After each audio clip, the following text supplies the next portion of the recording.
Headmaster, headmaster, headmaster. It is a noun that refers to the principal or head of a school, especially a private school or a boarding school. It denotes the person with the highest authority and responsibility for the school's operation. Examples: 1. The headmaster announced new school rules at the assembly. 2. Parents met with the headmaster to discuss their child's progress. 3.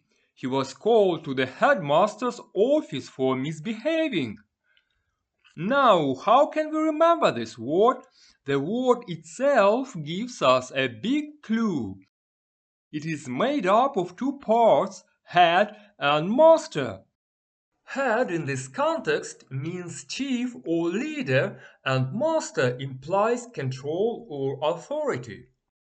So a headmaster is literally the master or leader of the head, the school.